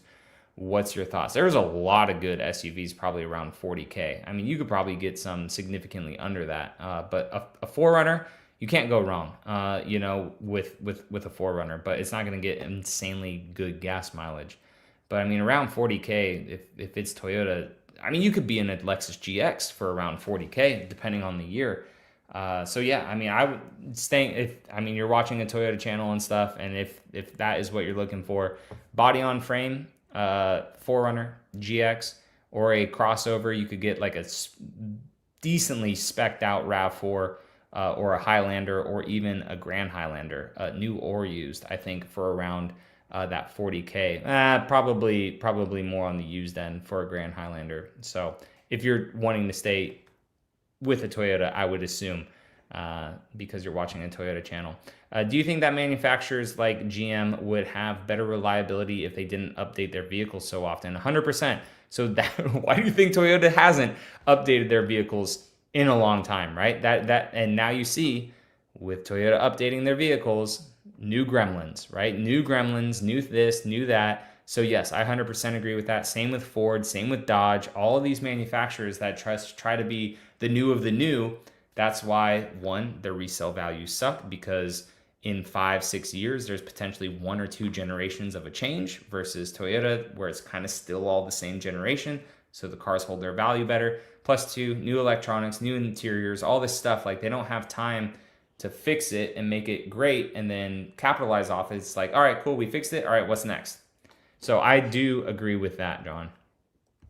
Entertainment Earth is $66 for a case with free shipping right now. I got 2 cases, one for me and one for a buddy. Got 1 4Runner, 1 truck, and 2 Nissans. That's not bad then for $66, because if there's 17, yeah, that's actually pretty dang close. Man, if I don't find them relatively soon, I may just have to claim it, just, for fear of missing out, right? If everyone else starts to claim them and whatnot. Glass City says, yes, it's licensed by... Yep, it's licensed by Toyota. Okay. I don't think that you could put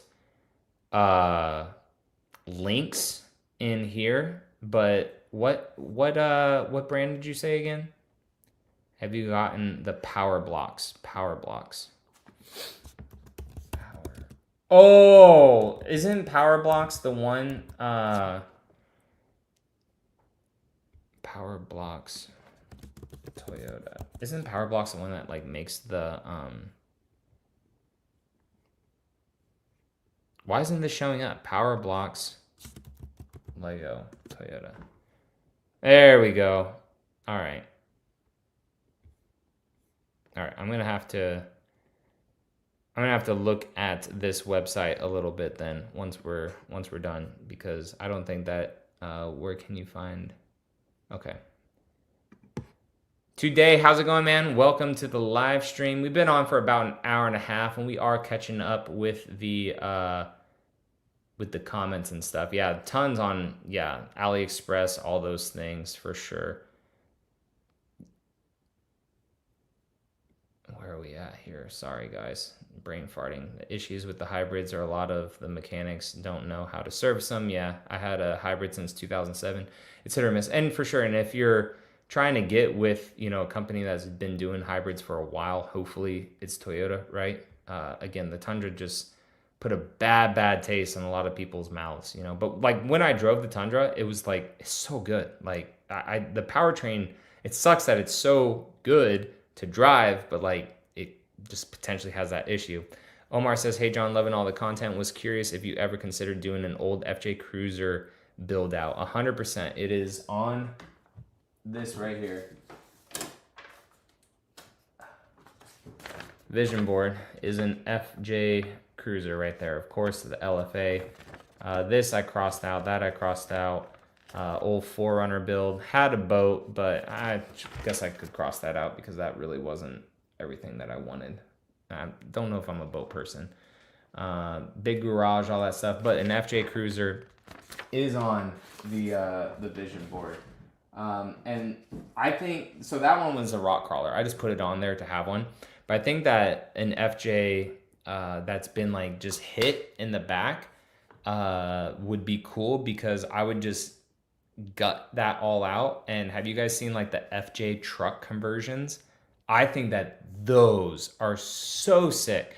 It looks like an FJ Cruiser that's a truck, and I would definitely want to do something like that. Definitely would have to have the garage to learn how to weld and do all that stuff. I think that would be cool in the future, and I'm not sure if everyone on the channel would like something like that because we do a lot of Toyota news and reviews and everything, and that's also part of the reason why I didn't get a Ranger Raptor, even though right down the street there was a Ranger Raptor at MSRP, and I heavily considered it, but I didn't do it because I didn't know, you know, like how I guess I should just pulled the trigger and went with it, right, and seen how, you know, the audience reacted, because you never know until you do something. But YouTube's algorithm is very weird because if it doesn't, like, this is why when companies reach out to me and they're like, hey, do you want to do a review video of our electric bikes? It's like, no, because that video is not going to do good. And even if I have 5 to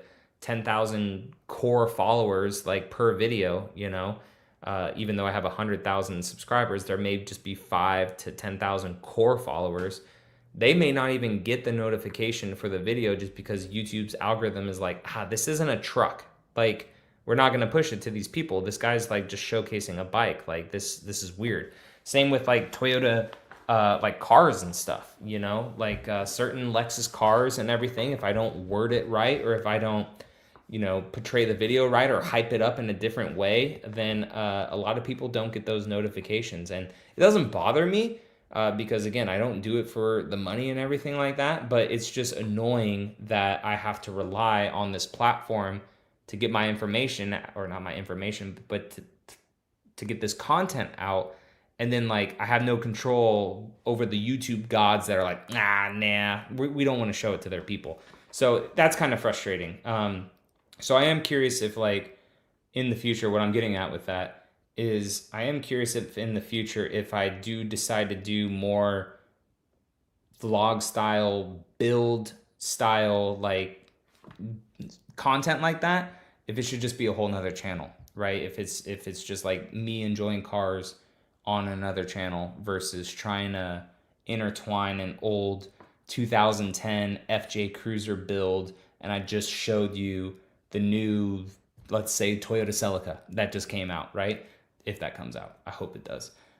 So yeah, it's like, what are you trying to show us here? So that's why you do see sometimes YouTubers making multiple channels. Then YouTube says, no, you can put everything on one channel, but still the algorithm doesn't like it. It's just an annoying kind of thing. Cripple Creek, have a great night, man. We will be wrapping up soon. Make sure before you guys head out, you leave a like on the live stream. I truly, truly appreciate it. What are the chances that, we see Voodoo Blue on this new 4Runner? Probably not, just because Heritage Blue is here. So we will see. I think some people may wrap it. That would be cool. Kyle says, hello, Double Hulk stash fan here. Heck yeah. Hey, it's slowly growing on me. It is slowly growing on me as well. I like everything from the front doors back on the 4Runner, but the Hulk Hogan mustache is growing on me. Dr. Bosco, what is up? Says, hello, love your videos. I just ordered a 4Runner Trailhunter. Heck yeah. Excited for you to enjoy it. The snorkel noises are ridiculous. That is awesome. Congrats. I hope you get it soon, man. Around what's your dealer saying if you're still in here? March-ish is when they're probably expecting it. March into April.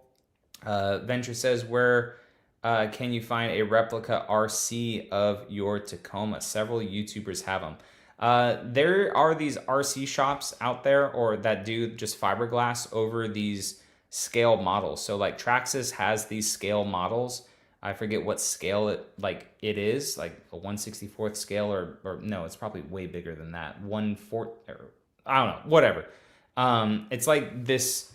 Oh, you guys can't see it here if I go up like that. Like that's an old Toyota pickup RC, and it's really cool. And companies will just, hey, this is like the Traxxas model, and there's other companies that make shells for it, and then you just put it on those models, which is pretty cool.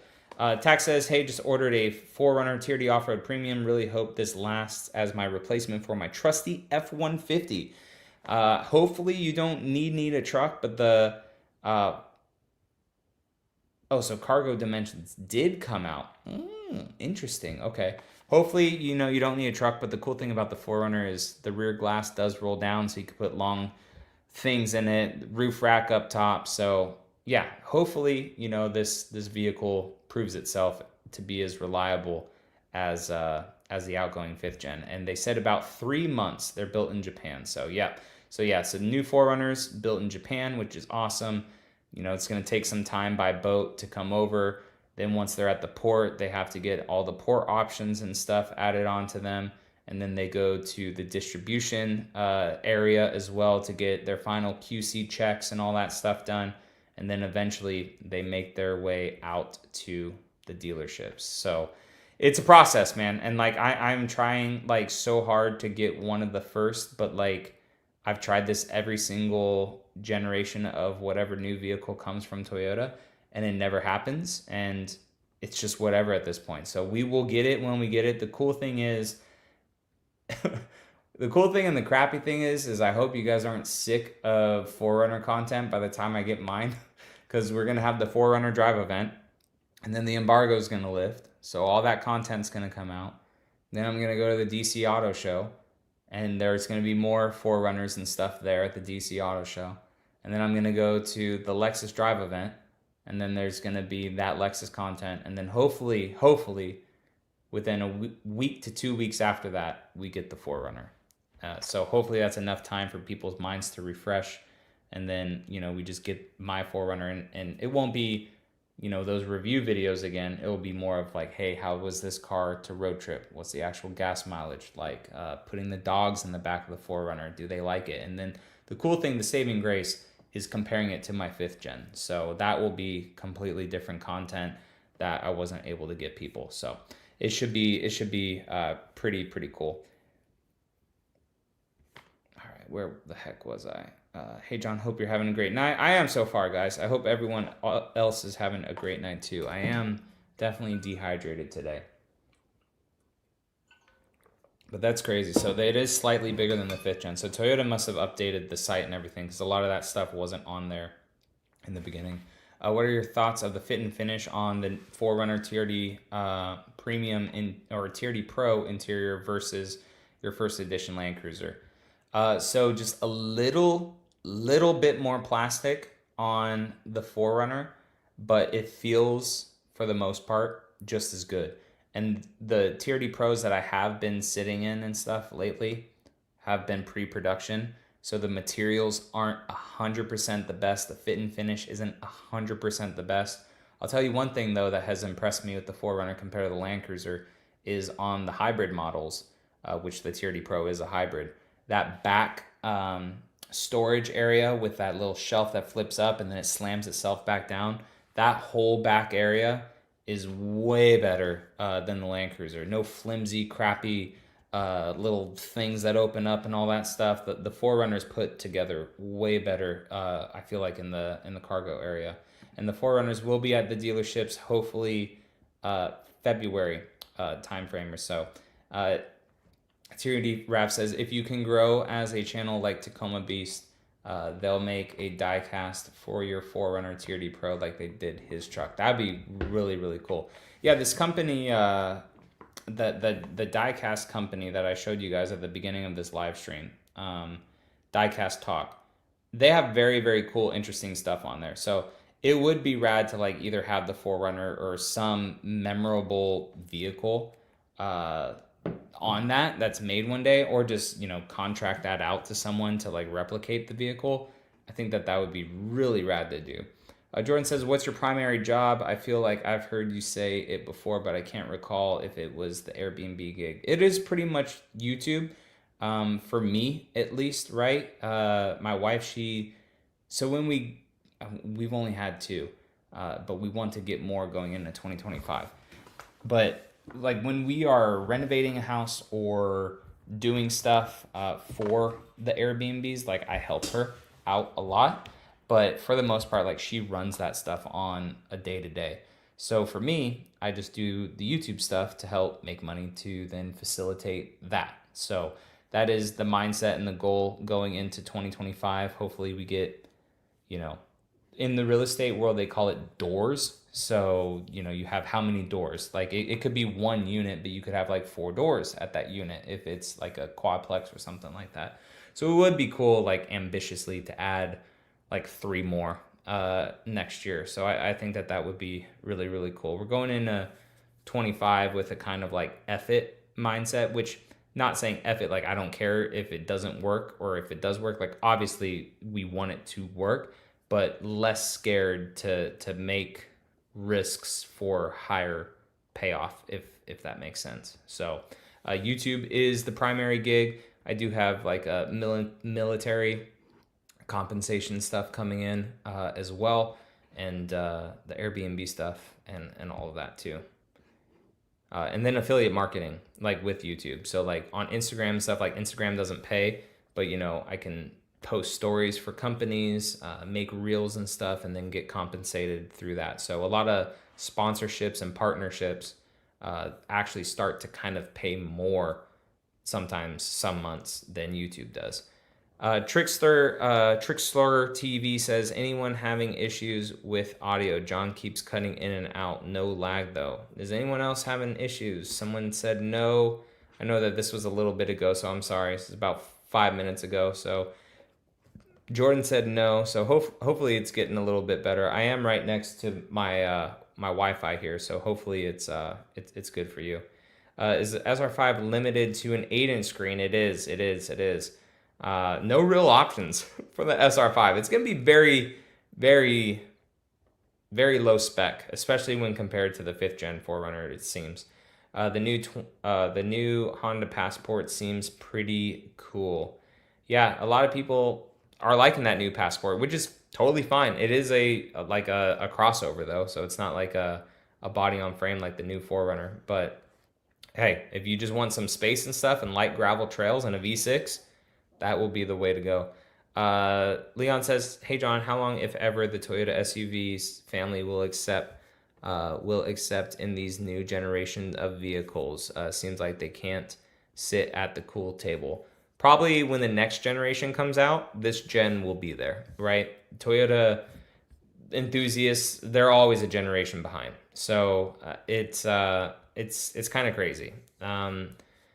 Again, the last vehicles have been there forever. They've been there forever. I mean, I don't even remember the 4th gen 4Runner being like new, because for me, I just remember the 5th gen because it came out in 2010 and I was really starting to get into cars again then, and I had a 2nd gen 4Runner, but like that's what I knew. And then I was looking at 4Runners again and it was just 5th gens since 2017. Like that's all I've known. So for the last 8 years almost, I personally, since I've been researching and since I've owned and all this stuff, I've only known 5th gen. So now when like the new thing comes out, if I didn't have the YouTube channel, I'd kind of be like, oh, that's that's cool, but my fifth gen's good and I don't really need one, you know? Even right now, I don't need one. I'm just gonna buy one to make the content for you guys to see if you guys think that it's a worthy upgrade over your fifth gen. That's why I'm keeping my fifth gen too, is because I really do want to compare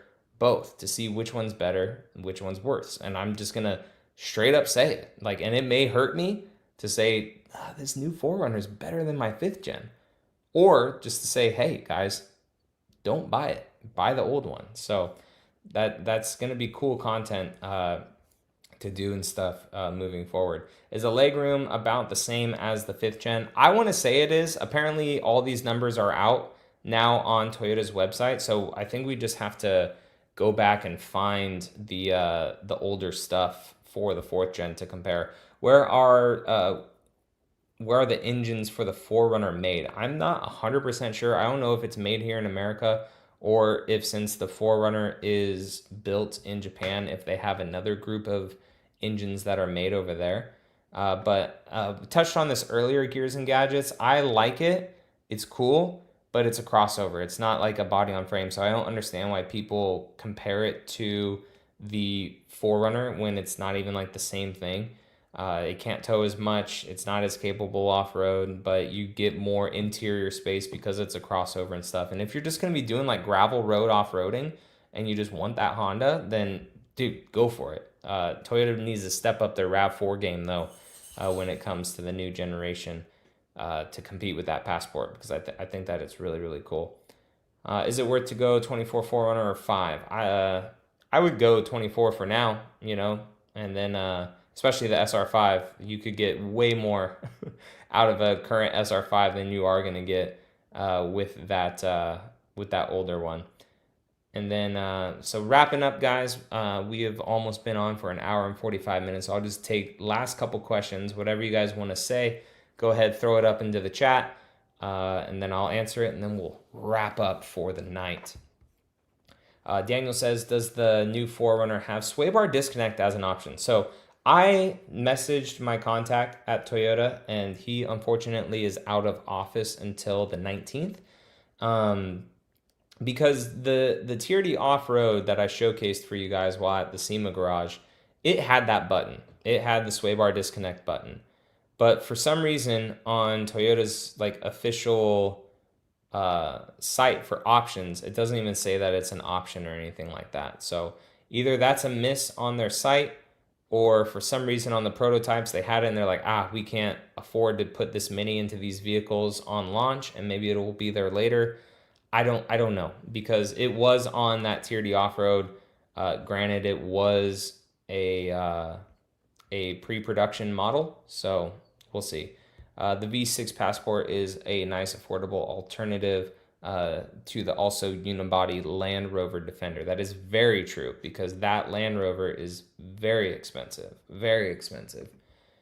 SF Seb says, was there this much pushback from Toyota fans? See, I don't remember. I truly don't remember. And I would want to say maybe the only pushback was from, okay, Japan makes the engines. That's good to know.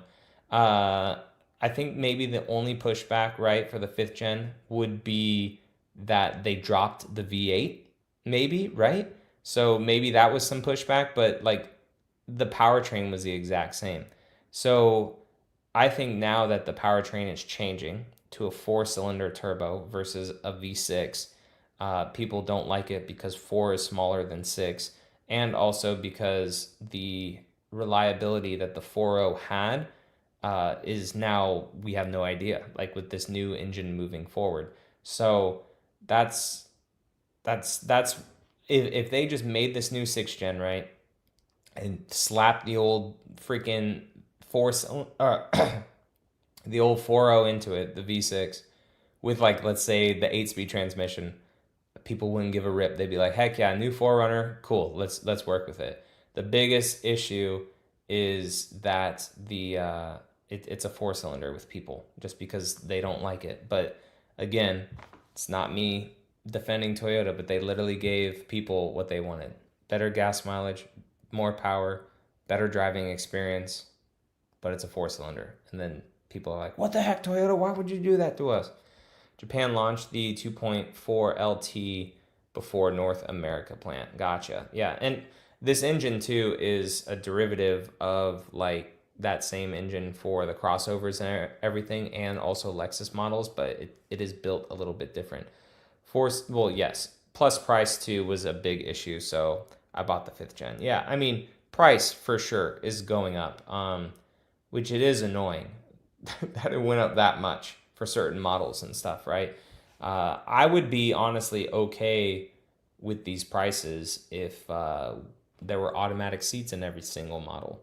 If the premium actually came with the freaking moonroof, if it actually came with dual climate control, right? If the SR5 actually had some heated seats and a heated steering wheel standard and all this other stuff that the previous gen had standard at the end. And then, yes, you get the price increase, but at least you get all those standard features that it had back in the day. And yep, emissions was a huge thing, and not a lot of people know this, but like Dodge, Ford, GM, they all have to pay all these emission standards or CAFE fines and all this stuff, right, to the government. Toyota always plays by the book. That's why they're one of the richest automotive companies in the world, because then they are able to sell their shares to Dodge like, hey, we're not exceeding these standards. You guys can buy shares from us. That way you don't have to pay all these crazy fines to the government. So yeah, that's how Toyota makes more money and stuff by all the other brands. And then you saw how Dodge went all haywire, and now they're like, oh,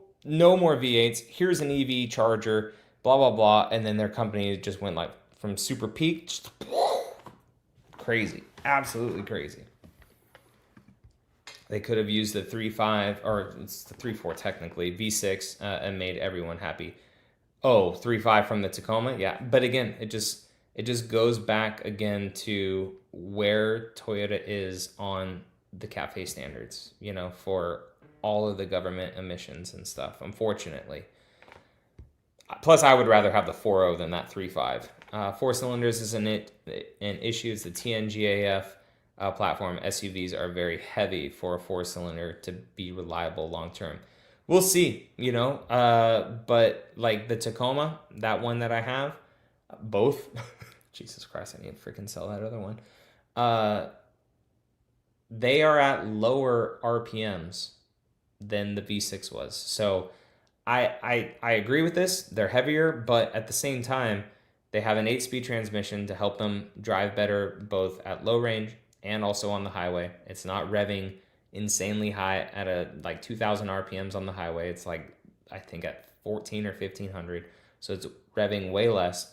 The torque with the turbo comes on at 1,700 RPM. So it's like already ready to get up and going.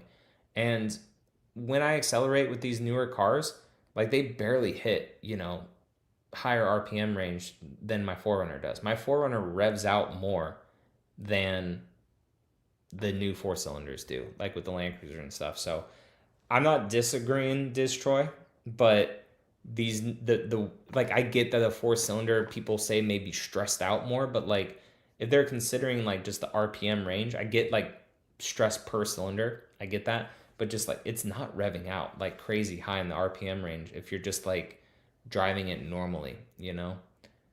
Emissions are the reasons a vehicle got bigger as well. Small vehicles can't have bad emissions, so they keep getting larger. Only the Maverick was able to get into the market due to its emissions. Yeah, and Toyota is definitely missing out on that market.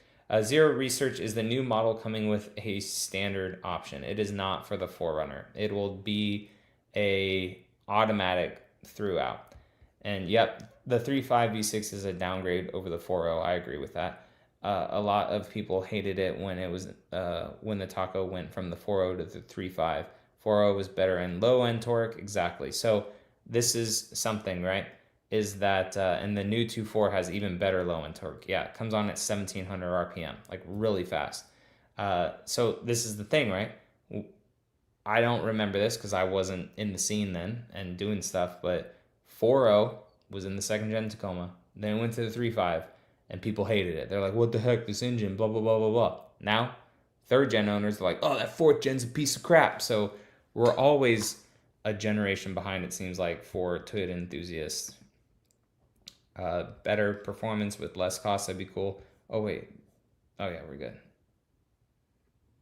considering my next vehicle after an '09 Tacoma. Yeah, it's gonna be crazy, like the difference from the '09 to the 2025 when it comes.